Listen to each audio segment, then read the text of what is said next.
So we're now in Revelation chapter 18, and just a summary of this chapter. What he's talking about? He's talking about trade, business.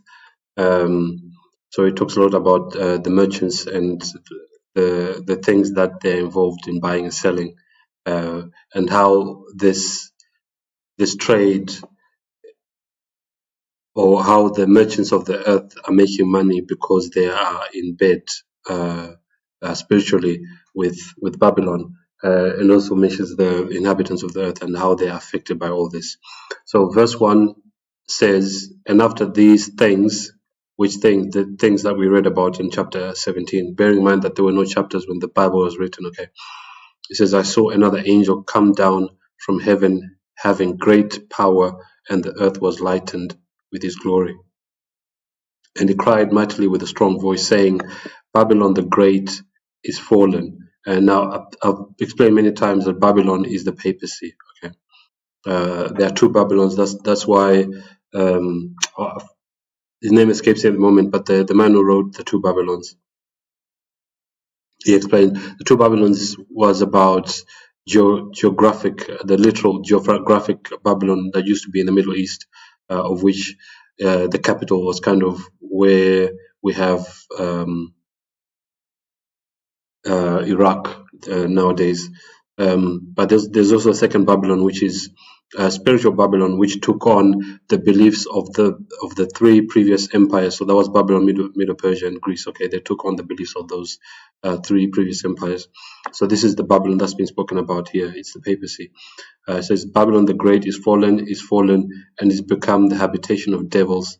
Devils simply meaning demonic angels, and the hold of every foul spirit, and the cage of every unclean and hateful bird. So what is an unclean bird? If we go to Esau and we go to Leviticus chapter 11. Leviticus chapter 11 is where God, through Moses, told the Israelites what they were allowed to eat and what they were not supposed to eat, and basically grouped animals into two groups, the clean and the unclean. Okay, so in terms of birds, we have here, you see here it says in verse 13, and these are they which ye shall have in abomination amongst the fowls, or among the fowls. Okay, it means birds basically.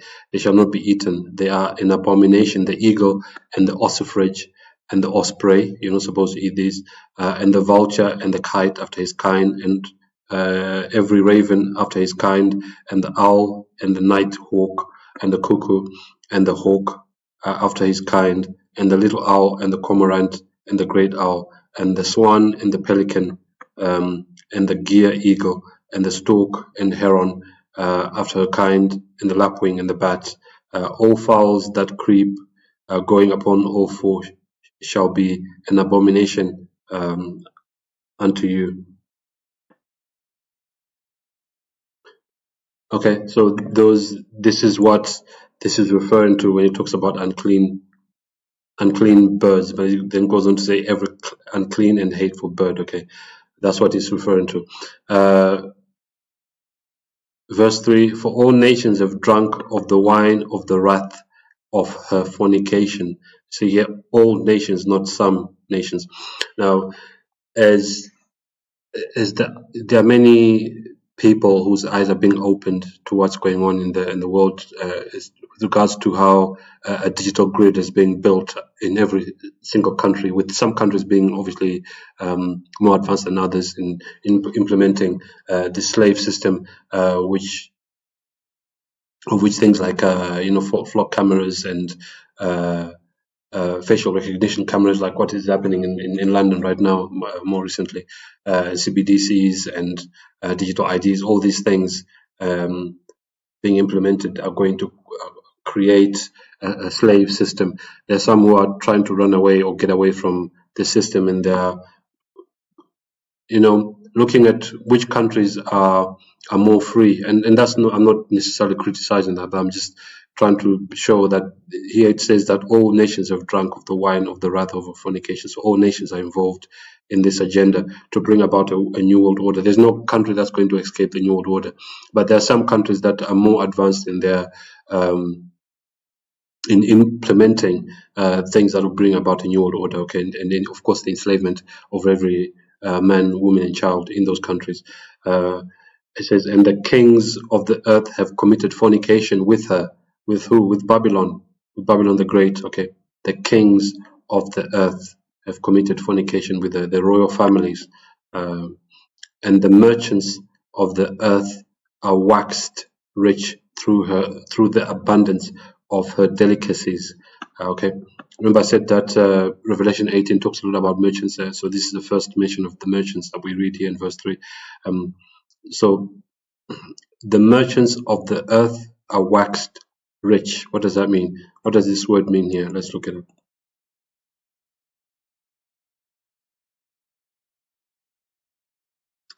To become, okay, to become rich, to be rich.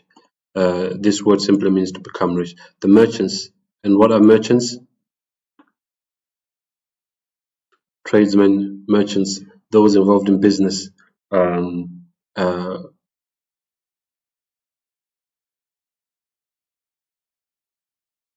And I'll show you some of them here, those who are perhaps not being mentioned by name, but these are some of them here. So you have,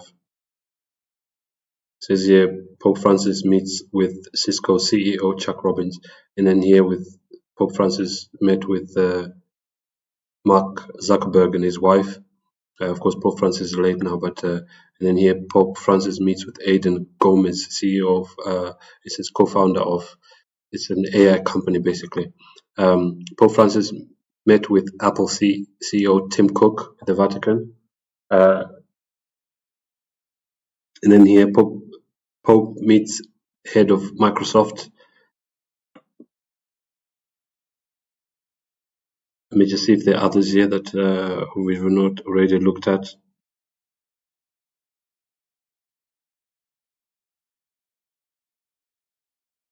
Pope wants business executives to work with young people. But these are the merchants of the earth that are being mentioned. Of course, there are many others, and many of them have gone to the Vatican to meet with the Pope. Okay, so the merchants of the earth have become rich through the abundance of her delicacies. What does delicacies mean? Luxuries. Okay. The merchants, these businessmen, and those involved in commerce, they have become rich. The Bill Gates, the Mark Zuckerbergs, and of course Mark Zuckerberg is just a figurehead. He's not really the one who started Facebook. Facebook actually used to be known as, I forget what it was, LifeLog. I believe it was called LifeLog, but it flopped. That company actually flopped, and it was actually started by the CIA. But on the day they disbanded LifeLog, they started Facebook, and Facebook kicked off, and many millions are providing the CIA with information, unknowingly providing the CIA with information of their daily undertakings, not knowing that information is ending up with the CIA. Okay, so I don't believe Mark Zuckerberg actually owns Facebook or Meta. And of course, WhatsApp was actually bought by Facebook for billions of dollars. I can't remember the exact amount, but why did they do that? Because WhatsApp was becoming very popular because it's an app that allows you to text and make calls freely and even do video calls freely. So they couldn't have an independent company doing that without them getting a share of the information. I believe that Mark Zuckerberg is just a figurehead, basically. So I explained what this means here. It means luxuries. Okay, the merchants, the businessmen and businesswomen who own these multinational companies that are making millions and billions of dollars, they are doing that because they are in cahoots with Babylon the Great. Okay, verse 4, and I heard another voice from heaven saying, come out of her, my people, that ye be not partakers of her sins, and that ye receive not of her plagues. So just maybe explain this last part first. There are plagues that will come down on Babylon the Great, on the Vatican, on the papacy, okay? And in fact, we read about those plagues in chapter, I think it was chapter 16. So here God is saying through this voice here from heaven, come out of her, my people. So this is mainly directed at Roman Catholics. They are the ones who are in Babylon, okay? And of course, but also includes the apostate Protestant churches that are believing and practicing the false doctrines of the papacy, such as Mariology and Sunday worship, and belief in the immortality of the soul and such things. They are being told to come out of their apostate churches, that ye be not partakers of her sins, and you are not punished with the plagues that will come upon her. Verse 5, for her sins have reached unto heaven, and God hath remembered her iniquities. This is not to be taken literally. It does not. You can't see sin and you can't count sin. Okay, it just means God is upset with how much sin the papacy is encouraging here on this earth. Of course, they'll say Catholics are told that if they commit sin, they can just go to a priest and ask for forgiveness. They are not encouraged to actually stop sinning. Which is what the Bible says, we should stop sinning. Okay. Verse 6, reward her even as she rewarded you, and double unto her double according to her works. In the cup which she hath filled, fill to her double. This is talking about the punishment that God will mete out on the papacy for all the wickedness and sin that is promoted here on this earth. There's a lot of unnecessary suffering that's going on in the world right now, and much of it is caused because of the papacy, because there's something called canon law, which many governments around the world are implementing. So, I mean, even lately, Americans have been complaining a lot about the rising cost of living. All this is unnecessary, because look at right now, we have this war that's going on between America and Iran hasn't attacked any of its neighboring countries, and has not attacked America, but America is attacking Iran. Why? Because America was created to be a country that would fight the wars for the papacy. But the point I wanted to make is that there's so much money being funneled to the military industrial complex in America, whilst Americans are suffering. They can't even pay their rent and their mortgages. There are many videos on YouTube where Americans are complaining. Some of them, they're in tears, recording videos complaining about how they just can't keep up with the cost of living. So all this is unnecessary. There are many Americans who are actually homeless. Some are addicted to drugs, and this is also happening in other countries, not just in America. So the suffering that's going on in the world is actually unnecessary. It's all being done because the papacy wants to rule the world, and they have to get every country to bow the knee, which of course Iran. And I'm not saying that Iran is independent and Iran is right in what it's doing. Iran is being led by an Islamic government, okay, and I don't believe in Islam. But and many of the leaders that actually lead Iran are trained by MI6 or trained in the West, okay. So, but there must be something that is happening in Iran that they are not happy with, and they want Iran to bow the knee or to bend the knee. Verse 7. How much she hath glorified herself and lived deliciously. Let's look up this word here to see what exactly it's supposed to mean. It's to do with luxuries, okay? She has lived luxuriously. Of course, we know that the papacy is the richest institution in the world. There was actually an author. He also used to work for the BBC, the British Broadcasting Corporation. I actually like to call it the British Brainwashing Corporation. His name was Avram Manhattan. He wrote several books here, one of which was The Vatican Billions, showing that the Catholic Church is the richest institution in the world. Okay, I don't know if there's another one. He wrote many books exposing the Catholic Church, and I think there were actually attempts to assassinate him, but he's obviously he's late now. But also explained in one of my videos on chapter 17 that the Catholic Church is the richest institution in the world. So this is what this is talking about here. When he says that how much she hath glorified herself and lived deliciously. So much torment and sorrow give her, for she saith in her heart, I sit a queen and am no widow and shall see no sorrow. And of course, the Catholic Church or the papacy claims to be the mother of all churches. And in fact, it was Pope Benedict the 16th who passed away, I think, about 2 years ago, who said that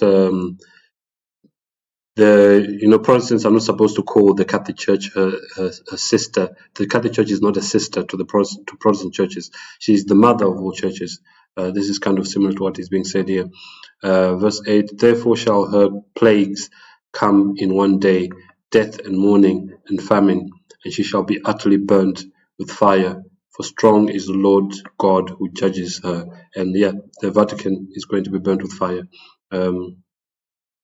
We read in chapter 17, the latter part of chapter 17, that even those 10 kings who shall be governing the 10 regions of the world are going to turn against the papacy and fight against her.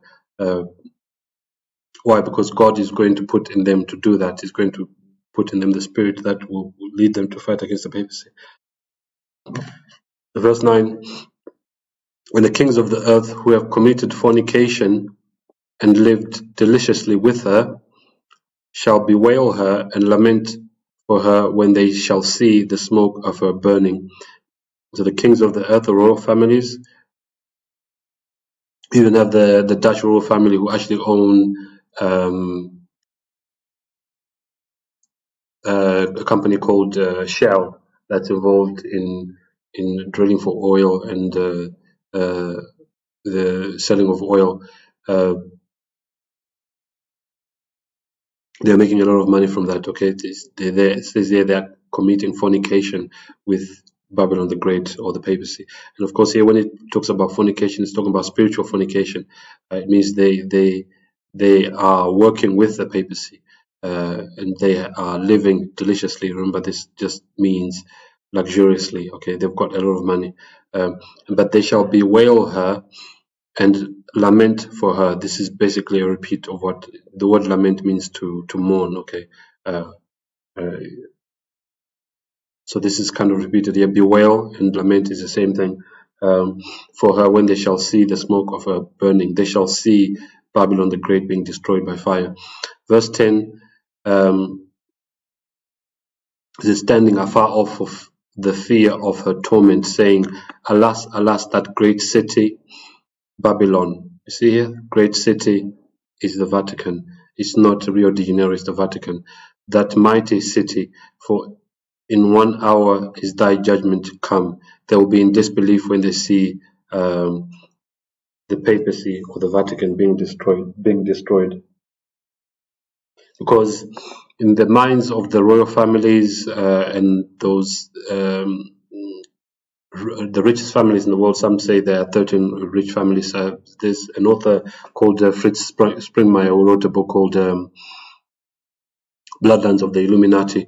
They say that there are these 13 rich families. All these families, including the royal families, they do at the moment, right now, as I make this video, they do not believe that the Vatican is going to be destroyed.